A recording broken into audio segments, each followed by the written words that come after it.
Muy buenas tardes para todos. Es un placer estar aquí con ustedes. Un agradecimiento muy especial a la Fundación Colombiana para Enfermedades Huérfanas por esta gran invitación para compartir este espacio académico para los pacientes,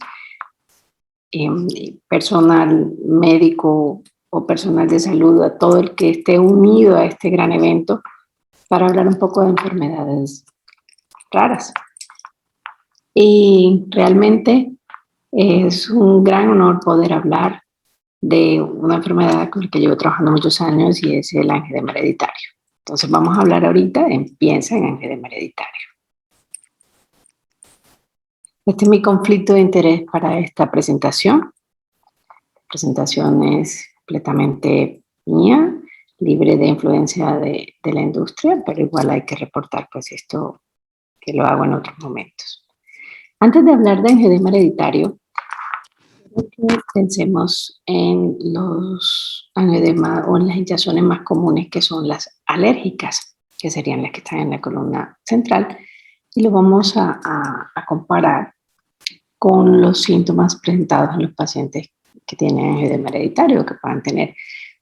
Y vamos a hablar de las diferencias para poder guiarnos y pensar en el angioedema en algún momento en que aparezcan estos síntomas.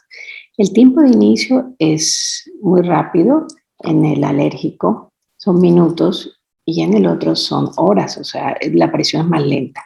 La duración del edema es aproximadamente de 24 a 48 horas en el alérgico, en el edema hereditario dura más de 48 horas. La urticaria o estas ronchas rojas que pican mucho están presentes en el edema alérgico y en el angioedema hereditario no se presenta. Y lo que les decía, la piquiña también está presente en el alérgico, pero en el angioedema hereditario no se presenta. La sensación de dolor o quemazón está ausente en el angioedema alérgico y puede estar presente en el otro tipo de angioedema. Y la respuesta a medicamentos que usamos comúnmente para el manejo del angioedema alérgico es muy buena cuando se le coloca los antialérgicos, los esteroides, y es nula cuando se trata de angioedema hereditario. El inicio de nuestro viaje. La vida realmente es un gran viaje para todos, pero cada destino es distinto. Mientras que la mayoría de las personas tenemos la fortuna de un equipaje repleto de bondades para disfrutar ese largo paseo que es la vida, otros deben luchar por lo indispensable para poder iniciar ese recorrido prometedor. Y ese es el caso de los pacientes que padecen enfermedades huérfanas, y en este caso es el caso de los pacientes que padecen angioedema hereditario. ¿Qué es el angioedema hereditario? Es una enfermedad genética, sabemos, los pacientes nacen con esta condición y es de una característica de expresión autosómica dominante, quiere decir en que todas las líneas generacionales de esa familia va a haber alguien afectado con la enfermedad. ¿Y qué pasa con estos pacientes? ¿Cómo se manifiesta? Son episodios recurrentes de edema que pueden comprometer múltiples órganos. Son edemas impredecibles porque el paciente no sabe cuándo le van a dar, son transitorios porque el paciente le da el episodio, mejora, nuevamente le da, mejora. Sabemos que duran más de 24 horas, les decía, no pica, no salen ronchas, no hay una respuesta a los tratamientos que usamos y casi nunca hay una sustancia específica implicada, a diferencia pues, de las alergias que generalmente se identifica algo que las causó. Dan en todos los países, no hay diferencia de razas, la prevalencia es la misma a nivel mundial, 1 por cada 50.000 habitantes. Generalmente en el 75% de los casos hay una historia familiar positiva y el otro 25% es porque hay una mutación de novo, una mutación nueva, y generalmente se da por una deficiencia o por un defecto de una proteína que se llama C1 inhibidor. Y si hablamos de este angioedema hereditario por deficiencia de esa proteína, podemos clasificarlo en 2 tipos. El angioedema tipo 1, que es cuando ese C1 inhibidor está bajo y se presenta aproximadamente en el 85% de los pacientes, y el angioedema tipo 2, que es el C1 inhibidor puede estar normal o alto, pero está disfuncional, o sea, hay cantidad, pero no hay calidad, o sea, no funciona. Y eso corresponde a un 15% de los pacientes. Y el otro tipo, que anteriormente se llamaba angioedema hereditario tipo 3, ahora se llama angioedema hereditario con C1 inhibidor normal, en el cual se han descrito varias mutaciones, como la factor 12, angiopoietina 1, plasminógeno, quininógeno, neoferlina, heparansulfato, y existe aún muchas por descubrir. Entonces son pacientes se manifiestan de la misma manera, pero los exámenes básicos no están alterados. ¿Qué causa el edema?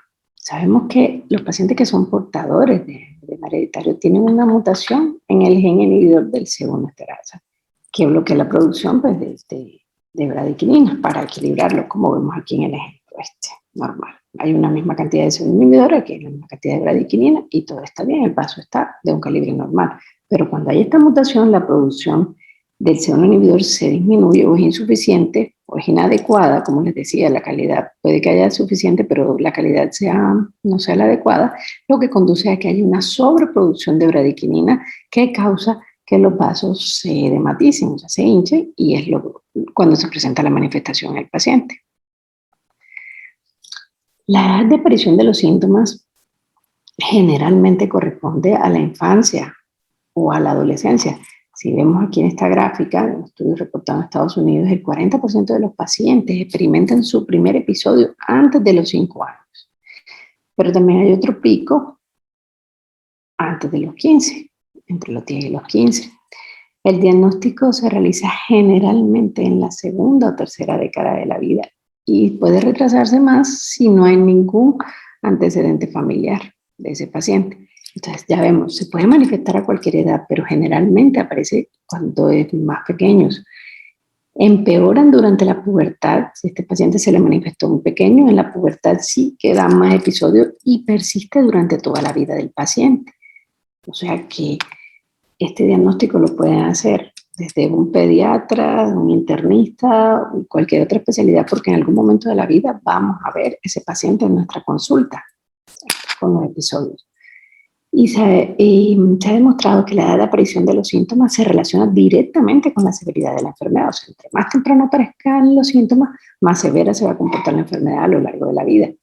Lastimosamente, actualmente hay un retraso diagnóstico de 8.5 años, que se ha ido disminuyendo a lo largo del tiempo. O sea, que pasan 8 años y medio entre que el paciente le aparezcan sus síntomas hasta que sea diagnosticado. Pero entre más nos eduquemos al respecto, entre más pensemos en angioedema, vamos a ir bajando esa cifra de retraso en el diagnóstico. Existen unos factores desencadenantes que hacen que aparezcan los episodios. Pueden ser infecciones generalmente pues, virales, la ingesta de algunos medicamentos, procedimientos quirúrgicos, traumas leves, moderados o severos, las altas temperaturas y el estrés. Pueden desencadenar estos episodios, situaciones estresantes, en los niños, pues, exámenes en el colegio, o en los adultos tantas situaciones estresantes a las cuales nos enfrentamos y que eso es muy difícil de controlar. Y también existen unos prodromos, o sea, que son unos síntomas que aparecen antes de que el paciente presente ya el edema como tal, y esto se presenta aproximadamente en el 50% de los pacientes. Hay otros que no lo presentan. Y el más representativo es el eritema marginado, que son unas líneas serpiginosas que aparecen en la piel y que de pronto pueden confundirse con abones de urticaria, pero es que estos son planos, son solamente como el dibujito en la piel de un abón, pero que no es levantado. También los pacientes presentan esa sensación como si les fuera a dar gripa y también pueden sentir sed, náuseas o malestar general o fatiga, y esto pues ya ellos saben que está precediendo una crisis. Como podemos observar, pues las manifestaciones clínicas son muy evidentes. Generalmente hay un compromiso cutáneo en el 95% de los pacientes que puedan afectarse cara, genitales o extremidades. También hay un compromiso, hay pacientes que solo presentan manifestaciones gastrointestinales o hay pacientes que presentan compromiso de vía aérea superior. Estamos hablando del edema laríngeo. siquiera es menos común porque es la complicación más grave que puede llevar incluso a la muerte. Es una enfermedad de frecuencia y severidad variable porque podemos pasar de muchos episodios en cortos tiempos a pocos episodios en largo tiempo. Y también pues, la severidad variable porque podemos pasar de episodios leves a episodios moderados o episodios severos en un mismo paciente. Como podemos observar acá, los episodios son desfigurantes y casi esta es la paciente sin el edema y la misma mano con el edema. Es muy localizado y es distribución asimétrica porque el paciente no le dan las dos manos o las dos pies, ¿no? Le da o una mano o un pie. Puede tener una sola localización o un mismo episodio puede tener dos localizaciones. Incluso puede ser boca-mano o boca-pie o abdomen-ojo. Se resuelve espontáneamente, pero puede recurrir y migrar a otras partes. Y realmente es importante la morbilidad de estos pacientes porque causa mucho dolor y disfunción del área afectada, o sea, es muy incapacitante. El dolor se presenta por la congestión vascular que se da en el paciente. Y hablando del edema laríngeo, puede estar aislado o asociado a edema de labios, de lengua, de úvula, paladar blando o de cuello incluso. Es poco frecuente, siquiera es poco frecuente, pero al menos la mitad de los pacientes lo presentan una vez en su vida. Y también es poco recurrente. Generalmente se presenta en un rango entre los 11 y los 45 años, no queriendo decir que a un niño menor de 11 o a una persona mayor de 45 no le vaya a dar un edema laríngeo porque solo dan este grupo de edad. No, la mayoría de los pacientes le presentan esta edad, pero el edema laríngeo puede suceder a cualquier edad y a cualquier paciente. Y la cifra de fallecimiento por asfixia va entre un 25 y un 40% de los pacientes no tratados. Y en promedio, el edema laríngeo no es tan súbito, o sea, no se desarrolla en 30 minutos, se desarrolla aproximadamente en 7 horas promedio. Hay unos pacientes que se desarrollan más pronto, en un tiempo más corto, pero sencillamente lo importante es reconocer los síntomas para no tener que esperar esas 7 horas a que ya no se pueda hacer nada por el paciente. Cuando empiecen a tener dificultad para tragar o sensación de cuerpo extraño o una opresión en la garganta o que la voz empieza a cambiar, que empieza a estar difónico o ronco, como decimos, o que le falte el aire o que tiene tos, estas son las fases que se presentan y que hay que tenerlas muy en cuenta para poder identificarlas. En los pacientes que solo se presentan manifestaciones gastrointestinales, incluso hay muchos que no presentan edemas, sino solamente estos episodios. Es muy importante porque, como decíamos, puede ser la presentación principal en una cuarta parte de los pacientes. Este dolor abdominal no se asocia ni a fiebre, ni a alteración de los exámenes de sangre o a que a veces hay otros signos que lo hacen que se diferencie de una apendicitis o de una vesícula inflamada. Entonces ese dolor abdominal puede ser de inicio agudo o puede ser de inicio gradual. Puede haber cambios en los signos vitales cuando este paciente consulta. Y entre los hallazgos del examen físico puede mostrar que hay dolor a la palpación del abdomen. Y el 30% de los pacientes con edema pueden llegar a ser llevados a cirugía abdominal pensando en que se trata de otra causa, ¿cierto? Entonces, como podemos observar aquí en estas fotos, en las mujeres, esto parece como si estuviesen en embarazo. Un edema bastante grande y que puede confundir lo que el paciente está manifestando. Cuando hay compromiso del tracto gastrointestinal superior, generalmente se asocia a vómitos y cuando se está comprometido el tracto gastrointestinal inferior, hay distensiones abdominales y hay diarreas. De pronto, de utilidad en crisis aguda puede ser la ecografía del TAC, porque allí se puede ver que hay un edema generalizado de asas y eso solo lo da el angioedema hereditario. Entonces allí el médico que está evaluando puede orientarse y no lo llevan a cirugía porque ven que hay un edema generalizado. Una situación particular muy importante es cuando el paciente consulta a urgencias, o sea, experimentan angustia, a veces se sienten rechazados porque a veces los médicos muchas veces no creen el diagnóstico. El paciente llega con su historia, con su diagnóstico y no lo creen. Y peor aún cuando tiene edema laríngeo y no puede expresarse bien y no puede explicar su enfermedad. Y lo grave es que puede llegar hasta la muerte por ese edema laríngeo y que el médico que lo está atendiendo no se entere nunca de que ese paciente tenía angioedema hereditario. Entonces, por esto surgió la idea hace un par de años con colegas, nuestra maestra y profesora, la doctora Negrumach, y con otras colegas de otros países, en escribir un artículo sencillo, corto y muy didáctico sobre el ABC de los signos de alarma en angioedema hereditario, para que pensemos: A, angioedema; B, bradiquinina, que es la que está implicada, la sustancia esta que está implicada, como se los dije; C1 inhibidor, que es el que está dañado, el que no inhibe de la bradiquinina; factores desencadenantes, epinefrina, o sea, no responden a ese tipo de tratamiento que se usa. La F es para historia familiar, y G es edema de glótico, manifestación gastrointestinal, que esto lo pueda tener el médico tanto en el escritorio de su computador o en el escritorio físico impreso, para guiarse si acaso llega un paciente con unas manifestaciones similares a lo que hemos hablado. ¿Cómo se hace el diagnóstico? Este paciente, primero, la sospecha es clínica y luego vamos a demostrarlo. Si sospechamos, se hace una medición de una sustancia que se llama C4. Si está normal, lo debemos repetir en crisis. Si está bajo, pues hacemos la sospecha pues ya de la enfermedad. Medimos el C1 inhibidor cuantitativo. Si está bajo, hablamos del angioedema tipo 1, como se lo describí anteriormente, y si está normal, se pide el otro, que es el C1 inhibidor funcional, y si está bajo, hablamos de un angioedema tipo 2, y si está normal, puede que sea un angioedema con C1 inhibidor normal. En Colombia, ¿qué tenemos disponible? En casi todas las EPS las cubre hacer la medición de complemento del C4. Y la gran mayoría de EPS también tienen disponible la concentración del inhibidor TC1.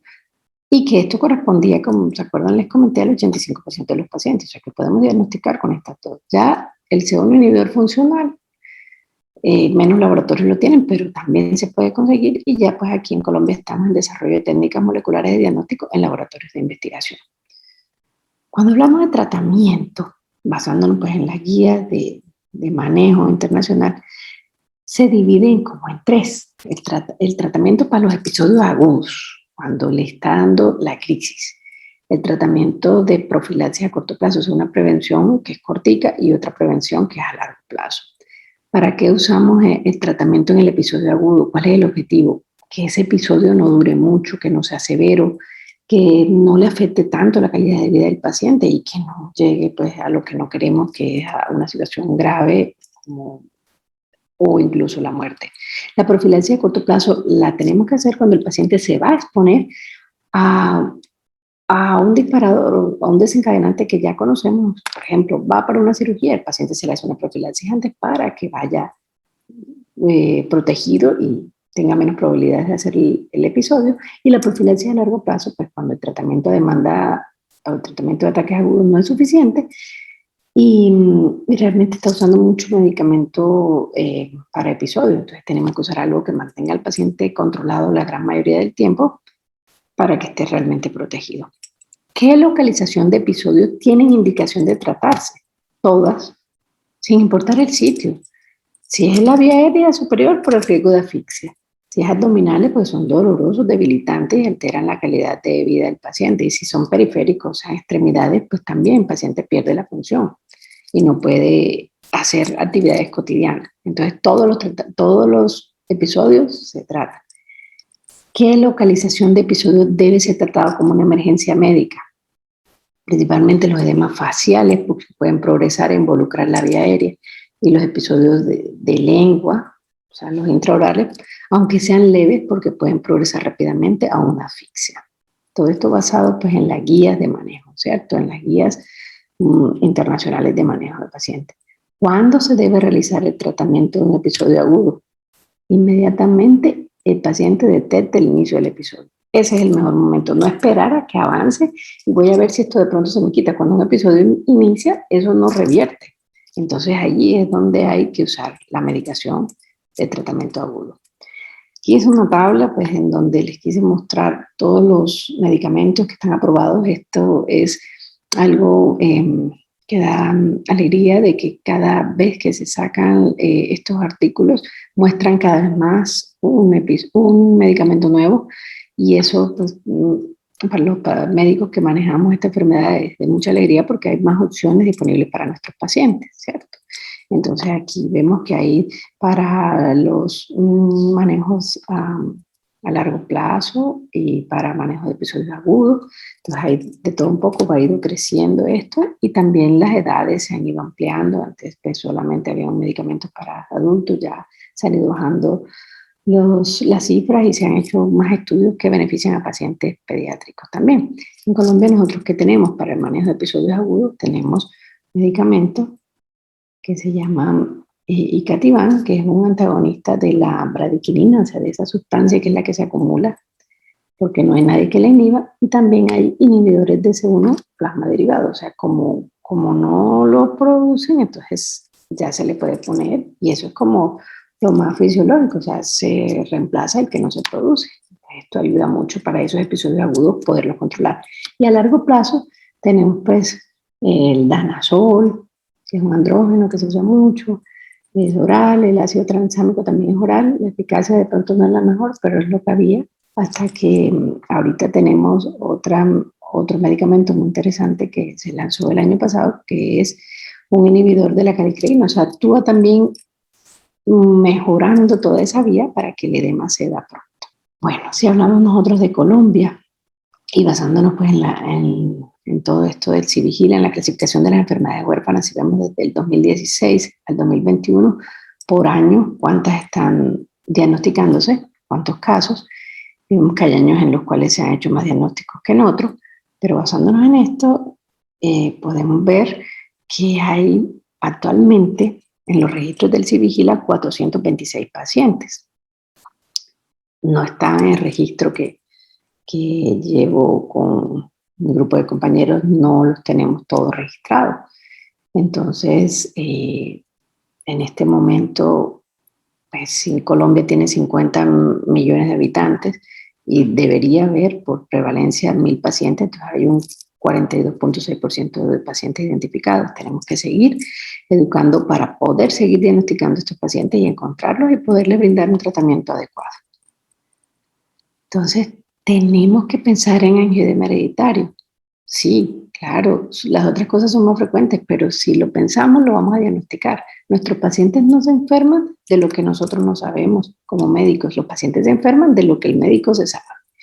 Entonces, si el paciente tiene edema de cuero cabelludo, de pronto vamos a decir, no, ¿será que tiene una migraña? Bueno, descarta la migraña y si no, podemos pensar en angioedema. O que el paciente